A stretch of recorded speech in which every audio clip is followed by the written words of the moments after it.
Halo semuanya, di video kali ini aku akan bahas satu saham yang di-request oleh penonton, yaitu saham DOID atau kita bisa sebut DOID dengan nama perusahaan Delta Dunia Makmur ya.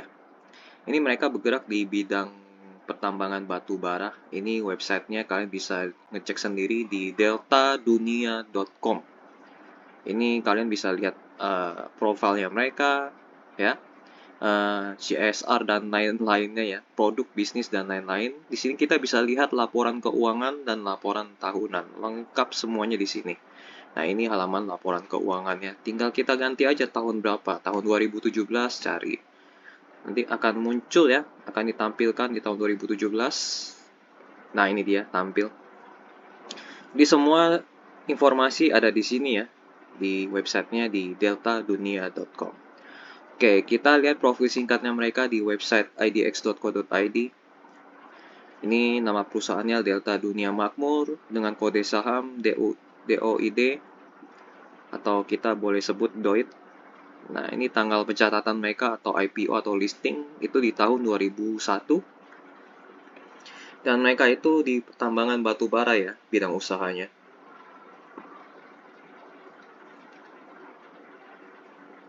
Kita lihat di jajaran komisaris dan direksi. Nah, ini nama-nama mereka wajib kalian cari di Google Search ya. Apakah mereka punya rekam jejak yang baik atau tidak. Kalau misalnya ada rekam jejak yang buruk, harap hati-hati, kalau bisa hindari.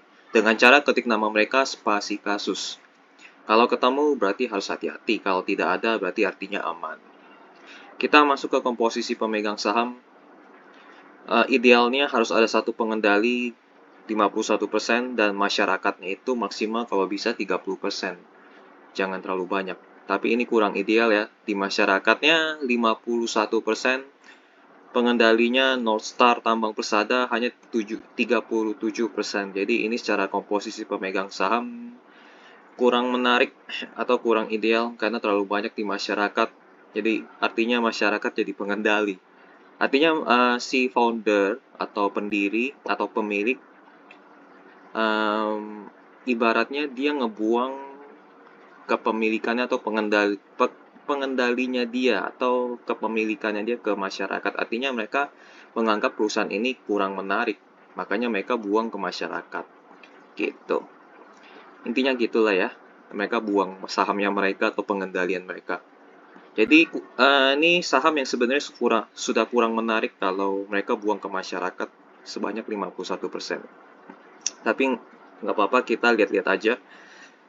Kita lihat dari aset lancar ya, laporan keuangan. Dan di laporan keuangan pun mereka yang kuartal 1 2023 mereka belum publish ya, nggak tahu alasannya kenapa. Biasanya yang terlambat publish itu karena keuangannya jelek. Biasanya ya, tapi nggak tahu. Ini laporan keuangan di kuartal 4 tahun kemarin, yang kuartal 1 belum dipublish, tapi nggak apa-apa, kita lihat aja di kuartal 4-nya. Di posisi kuartal 4 tahun kemarin itu di aset lancar, kita akan bandingkan dengan utang jangka pendek ya. Liabilitas jangka pendek. Mereka utang jangka pendeknya itu 419 juta dolar ya. Semua angka di sini dalam dolar Amerika Serikat. Jadi ini 419 juta dolar. Sementara itu aset lancar mereka 652 juta dolar. Kenapa harus lebih besar aset lancarnya? Karena liabilitas jangka pendek itu artinya semua utang itu harus lunas di bawah 1 tahun. Nah, untuk melunasi semua utang yang di bawah 1 tahun, butuh aset lancar. Dan ini terdiri dari piutang usaha dan aset dan uang cash, jadi aman lah ya. Dari sisi aset lancar atau utang jangka pendek mereka aman, resikonya masih bisa dijaga. Oke, kita lihat permodalan, modal utang dengan modal investor ya. Modal utang mereka itu 1,3 miliar ya, 1,3 miliar US dollar. Sementara itu modal investor mereka hanya 200 juta ya, 256 juta dolar. Jadi ini kurang ideal. Idealnya ekuitasnya harus lebih besar dan liabilitasnya kecil. Kenapa harus ekuitasnya lebih besar? Karena investor itu masuk di dalam ekuitas. Jadi kalau investor beli saham ya sebenarnya mereka beli ekuitasnya. Makanya kalau bahasa Inggrisnya itu pasar saham itu artinya equity market. Ya, jadi ketika investor beli saham Doit ya, misalnya ini Doit, mereka beli 256 juta dolarnya ini, mereka beli. Dan kenapa harus lebih besar juga? Karena ketika perusahaan mendapatkan keuntungan, itu investor akan dapat lebih banyak jika ekuitasnya lebih besar. Tapi kalau misalnya liabilitasnya lebih besar, ketika perusahaan mendapatkan keuntungan, uang keuntungan itu akan lebih banyak mengalir ke pemberi utang atau pemberi pinjaman. Jadi investor dapatnya lebih sedikit. Itu sebabnya ekuitas itu harus lebih besar. Jadi dari sisi ini aja sebenarnya kurang menarik ya. Jadi ada 2 poin negatif dari saham Doit ini ya. Pertama, kepemilikannya dibuang ke masyarakat, si pengendali seperti tidak peduli dengan untuk mengendalikan perusahaan ini. Itu poin satu yang negatif. Poin yang kedua, investor pun dapatnya hanya sedikit ya. Ekuitasnya sedikit dibanding liabilitasnya. Jadi ini sudah 2 poin yang negatif. Artinya sebenarnya dari 2 poin ini aja sudah cukup, kita tidak usah masuk ke saham Doit. Tapi kalau iseng ya boleh gitu. Tapi kita lanjutin aja. Laporan laba rugi 900 juta naik ke 1,5 miliar USD ya. Ada peningkatan dari sisi omset. Lalu dari sisi laba bersih mereka juga meningkat ya, kecil ya di tahun sebelumnya 2021. Lompat langsung ke 2022 itu lompat jadi 28 juta. Lumayan. Dari sisi arus kas positif ya, dari 2021 ke 2022 positif. Ya gitu aja paling. Kinerja laporan laba ruginya bagus, tapi dari sisi aset kurang menarik. Kita masuk ke kinerja tahunan mereka ya. Nah ini 2003 kuartal 1-nya mereka belum publish. Kemungkinan besar yang terlambat itu kinerjanya jelek. Jadi ini harus hati-hati. Secara kinerja mereka naik turun ya. Kalau misalnya kita lihat dari 2018, bahkan turun ya. Di 2018 ekuitas mereka 261 juta, tapi di 2022 ekuitas mereka hanya 256. Itu artinya turun. Tapi dari sisi omset mereka naik. Laba bersih kadang rugi, kadang enggak. Dan justru turun ya dibanding tahun-tahun sebelumnya. Mereka pernah untung di tahun 2018 75 juta USD. Sementara di 2022 hanya 28 juta. Jadi ini sebenarnya perusahaan yang kurang menarik ya. Tidak pertumbuhannya itu naik turun. Jadi tidak menarik ya. Dan ini mereka telat nih. Yang lain udah keluar semua kan, tapi ini belum. Ya agak mencurigakan. Dari sisi arus kas mereka selalu positif. Hanya kinerja pertumbuhan yang kurang menarik. Lalu dari sisi valuasi, di harga 306 mereka menghasilkan PE ratio 5,86 kali, PVBR 0,65 kali, dividen yield mereka cukup lumayan ya 3,32%. Jadi ini valuasinya sebenarnya murah. Tapi murah belum tentu bagus ya. Karena murah ini mungkin padahal ya saham-saham batu bara yang lain ini sudah naik, sudah di harga wajar semua ini. Wah, secara valuasi PE ratio dan VBR-nya. Tapi ini sendiri yang murah. Nah, ternyata memang kinerja mereka memang kurang menarik ya. Dari sisi aset, ekuitas perbandingan ekuitas dengan modal utang kurang enak. Dari sisi si founder juga kurang enak. Jadi makanya saham ini diapresiasi hanya valuasinya di level murah gitu. Kita lihat ke bagian presentasinya mereka ya. Mereka presentasi di tahun 2022 bulan Juni. Nah, kita lihat apakah ada yang menarik. Ini profile aku lewatin. Nah, ini grupnya ya. Mereka ada di Australia juga ternyata. Pulau Mutiara Persada, Banyu Biru Sakti. 11 pelanggan, 14 wilayah operasional. Sinergi di fleet management system dan operational excellence safety system, pengelolaan modal yang baik. Oke, lewatin aja. 2021 udah lewat. Ya, kurang lebih bisnis batu bara sama-sama lah ya, ngikutin harga batu bara juga. Pengelolaan struktur permodalan. Tadi kita juga udah lihat soal modal. Buma Indonesia dan Buma Australia. 20 tahun ya kalau di Indonesia, menjadi kontraktor batu bara terbesar di nomor 2 di Indonesia dengan pangsa pasar sekitar 15%. Bagaimana dengan oh di sini ada kontrak ya, pelanggan Indonesia ada Adaro, Recall dan lain-lainnya. Jangka waktu kontrak ada yang sampai 2022, 2025 ada juga, 2023 juga ada, tapi sebentar lagi pada tutup sih semuanya kontraknya. Buma Australia, ini lebih panjang ya. Oke, yang penting kita udah tahu mereka ada di Indonesia dan Australia. Kinerja keuangan lewatin. CSR kita lewatin aja. Oke, itu aja informasinya. Tidak ada hal yang lain ya. Mereka memang masih fokus di batu bara. Jadi tidak ada informasi yang penting. Paling yang penting hanya ininya aja. Mereka punya perusahaan di Australia juga. Itu aja sih. Tapi itu juga nggak penting-penting banget. Oke, kita masuk ke sesi tanya jawab ya. Setelah mereka presentasi ada tanya jawab. Kita lihat apakah ada pertanyaan yang menarik.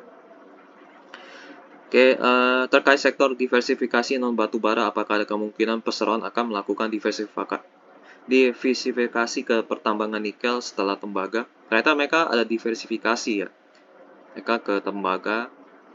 Perseroan memiliki beberapa pertimbangan dan kriteria dalam melakukan diversifikasi, yaitu memperkuat fondasi operasional Buma Indonesia dan Buma Australia terlebih dahulu, agar dapat menghasilkan arus kas yang kuat dan di saat bersamaan mendapatkan kepercayaan lebih dari pihak bank dan institusi finansial lainnya. Perseroan terbuka untuk berinvestasi namun selektif dan selalu berpedoman pada prinsip kehati-hatian dengan mempertimbangkan faktor kemampuan perseroan serta ketepatan waktu, produk, dan harga. Ini jawabannya keren banget sih. Jadi mereka ngomong kalau diversifikasi itu mereka sangat hati-hati. Tapi tidak menjawab apakah mereka masuk ke nikel atau tidak. Mereka jawabnya diversifikasi, mereka selektif dan hati-hati. Tidak menjawab akan ke nikel atau tidak. Oke, lanjut ke pertanyaan berikutnya. Apakah perseroan memiliki rencana untuk membagikan dividen? Di tahun kemarin sih ada ya. Ya, mereka ada, tapi di tahun-tahun sebelumnya tidak ada. Belanja modal tahun ini untuk apa saja? Maintenance capex, mengganti alat berat, pertumbuhan, memperoleh pelanggan dan kontrak baru, itu aja. Mengapa komponen HPP di kuartal 1 mulai mengalami peningkatan sehingga menyebabkan gross margin cukup melemah? Curah hujan yang cukup tinggi di kuartal 1, terganggunya produksi yang tentu secara langsung berdampak juga pada pendapatan perseroan.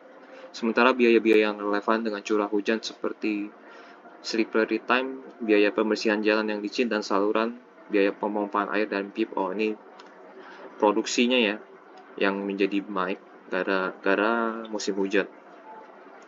Mohon penjelasan kinerja kuartal 2 tahun 2022. Kami sebagai investor mengharapkan duit dapat memberikan capital gain dan dividen tahun ini. Ini pertanyaan yang nggak penting ya. Kita lewatin aja. Ini satu pertanyaan yang nggak penting sebenarnya. Kenapa nggak penting? Karena tidak membahas bisnis dari saham Doit ini. Ini hanya mengharapkan kenaikan harga saham dan dividen. Jadi kita lewatin aja. Udah gitu aja. Jadi nggak ada informasi yang penting juga dari sesi tanya jawab. Oke, ini kinerja harga saham mereka.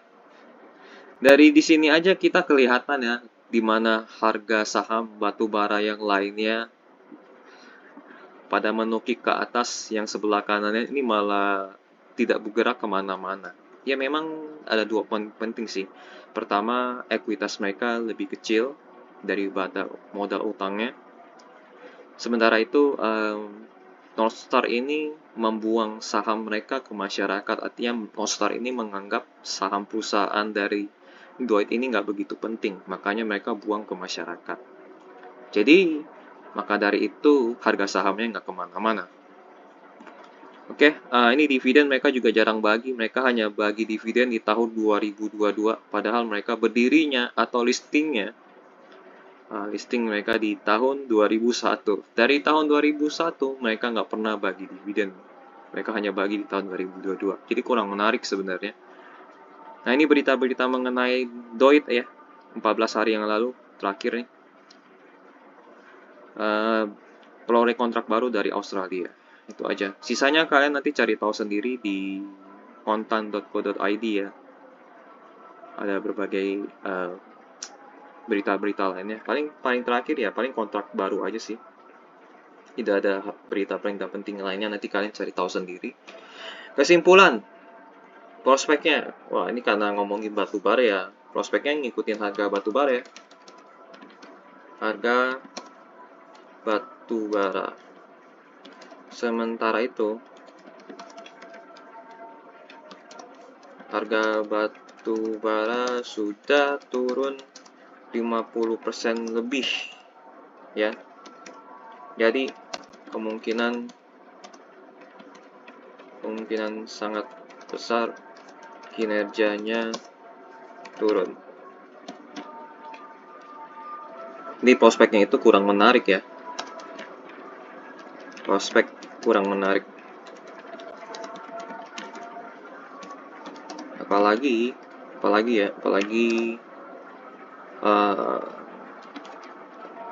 ini kita nggak usah bahas deh pengendali ya. Pengendalinya nanti dibahas di kesimpulan yang paling terakhir aja. Cara keuangan mereka jangka pendek sehat.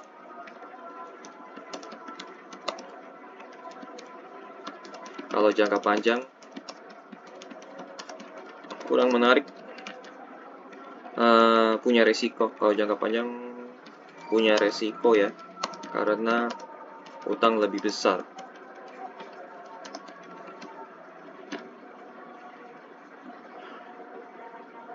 Dari aset. Pertumbuhan kinerja omset turun ya, naik turun. Kurang menarik.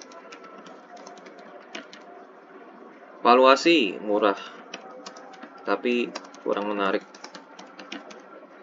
Dividen sangat jarang sekali ya. Sangat jarang sekali. Cuman tahun 2022 yang mereka bagi satu kali. Untuk jangka panjang tidak. Karena ini pengendalinya sendiri ya, pemiliknya sendiri aja ngebuang ke masyarakat. Masa suruh investor ngambil? Enggak. Kecuali si Nostar ini mau ngambil 51%, nah baru mungkin kita boleh ikutan.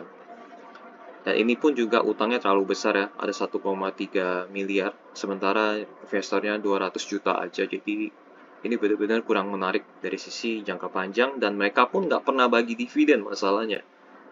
Pernah, cuma satu kali gitu aja. Jangka pendek, aku rasa tidak ya, karena kuartal satunya juga tidak dipublish, kemungkinan jelek kalau terlambat dipublish kemungkinan jelek. Ya kalau iseng boleh gak? Ya kalau iseng boleh lah, cuman aku nggak saranin untuk iseng-iseng ya sayang. Lebih baik kasih ke saya sih kalau mau iseng gitu kan. Dah, itu aja paling untuk saham Doit ya. Untuk investasi jangka panjang dan jangka pendek itu kurang menarik karena ada 2 poin negatif di sini ya. Seperti aku bilang tadi. Jadi kalau misalnya ada informasi yang salah atau informasi yang kurang, kalian boleh koreksi atau tambahkan informasi di kolom komentar. Kalau mau request saham lainnya juga boleh tulis di kolom komentar. Sampai jumpa di video analisa saham lainnya. Bye-bye.